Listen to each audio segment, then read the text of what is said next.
Hi folks, my name's Clinton. I'm going to be giving you guys a little first glass blowing tutorial into what you might expect while you're blowing glass in the future. I know a lot of you out there have been asking me for tips for what to do and to get an education, where to go, how can you find a way to learn. And one of the things I recommend to people is to set yourself up some rods to get yourself familiar with rotation, because a lot of what goes on in flame working is dealing with rotation. So this is really geared up so even beginners could do this, even children or older folks, to get a familiarity with what's going on with the rotations of the glass while you're spinning it and working it in the flame. This is primarily just a little bit of an example of the mechanics and the physicality that goes on with flame working. So let me give you a small example. I have 3 different size rods here, one being smaller, one a medium size, and one a larger size. So basically, each one of these rods is going to have a different rotation speed because they're a different diameter, and you want to get yourself familiar with working with different rods together. I have little pieces of tape wrapped around each one of these glass rods. Now this kind of represents a center point for your activity between your rotations between right and left hand. So different sizes, and you can mix match them. You want to practice doing different kinds of rotations, backwards and forwards. You want to practice holding rods in different ways, right side up and upside down, and you want to practice exchanges of directions, being forward and backwards. So basically these little flags on the end help you keep you center. So the idea in the beginning is you can get a couple rods. Now you can use anything. You can find a couple pencils, you can use a couple drumsticks laying around, some dowel laying around, and you can basically piece together a little miniature home lamp working studio just to get to feel with the rotations of the rods, because the mechanics is the hardest thing to overcome in the beginning, and then the rest kind of self-teaches you. But if you have a good understanding of the mechanics, then it'll help free yourself to be a little bit more constructive and creative. So basically, I have these different rods. What you want to do is you want to start practicing by getting a good posture and holding your flags in one position, and then you want to start by spinning them equally. Now this is a backward spin because I'm spinning it back to me. And you want to practice keeping each one of these ribbons even together as you rotate. Now that's one exercise. Then you want to practice going forwards. You practice going forwards, holding them locked, keeping those ribbons completely intact and in place together. So that is another practice. So we go do some larger size rods, and then you basically repeat the same thing. Now with each different rod, your rotation as you go up in size is going to slow down. So you want to practice rotating with both the rods so you can get a familiarity with both the different diameters and each different rotation sequence. So that was the medium size rod. Now I got the larger size rod, a little larger diameter.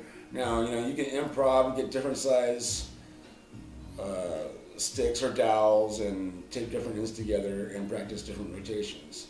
And once you go through all your diameters and you keeping those flags semi-center with each other, you want to really focus on keeping them center.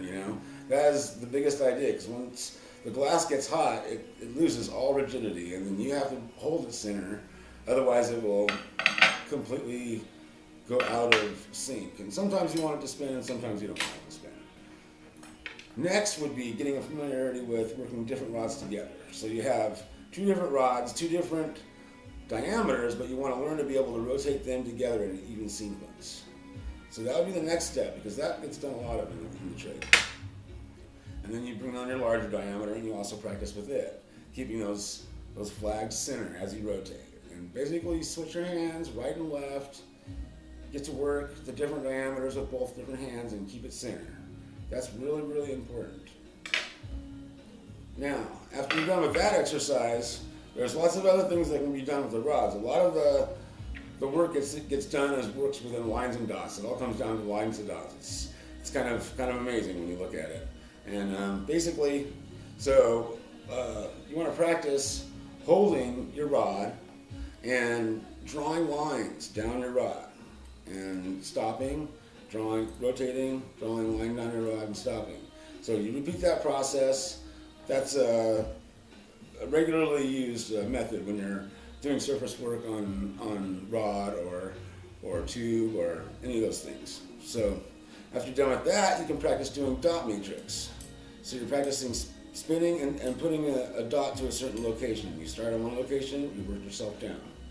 That's another application that you can use as a practicing tool. You don't even need any equipment to really actually start learning the mechanics of the glass. And these little things, when you do get your equipment, it'll make it much better for you to just easily jump into, or if you wanted to take a class somewhere at a local school, you could easily jump right into it because you have some of the mechanics and the physicalities already learned. And I can't express to you how important that is in the beginning as a beginner to know that stuff. One of the things I have over here is I have a little makeshift torch I made, and it's something to help you work with the center. So it's basically a small mag flashlight and a mason jar. And I taped a little flashlight to the end of a mason jar here. Now this is going to give me a mock flame, so I can put my hand in front of it, and that's going to be my heat. So what I want to practice now is I want to practice working and spinning the rods in front of the light. Now this basically gives me more practice on what I'm going to be doing in the flame, how I'm going to be working it, and then I practice keeping my little rods in the light, because that's where the heat's going to be. And spinning is one thing, but knowing your heat placement is a completely another thing. So you got to get those rotations together and you get your heat placement right. And you can narrow the band of your flashlight or widen it, but the narrower the band the better, because most of the time when you're beginning you're working a smaller torch. So basically a nice little way to make a mock flame. You can hold your rod in the flame and rotate it in the flame. Another thing you want to work on is axis shifts, and that's where you go up and down with your tilts on either side. Now that's really important because you're constantly shifting gravities and heat. So while you're working, spinning in synchronization, you want to practice rotating side to side your axes. And basically what's happening is heat is rising, and by shifting your axis, you can control which way the heat is riding, up or down, by shifting the axes. So that's another quick little thing, a little flashlight and a mason jar. You know, kids could even do this, and you know, find some little dowels laying around, and you can get your kid, if they so want to learn how to flame work someday. Get them involved and have some fun. A lot of this stuff is just basically time and dedication, but in the beginning it's a lot of just learning mechanics. And I would say that this is a nice little easy way to get yourself started. Find yourself some rods, stick yourself some tape to the end so that way you can get a good center.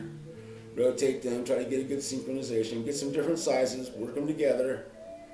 Also work on your backward spin, your forward spin, and then you can advance a little bit further if you plan on going to hollow forms, and you can practice doing an exchange. That's where you're going to be applying air to it and keeping your rotations even. And there's lots of different ways you can hold and twist your glass to get that to happen for you. And you want to just basically practice working up and down, right and left, both hands. Any way you can hold and spin it, whatever feels comfortable, you want to get familiar with it, but you're basically using these ribbons as a way to keep your rotation synchronized. And that's a real big part of flame working glass. Glad to serve. Always a blessing. Much love.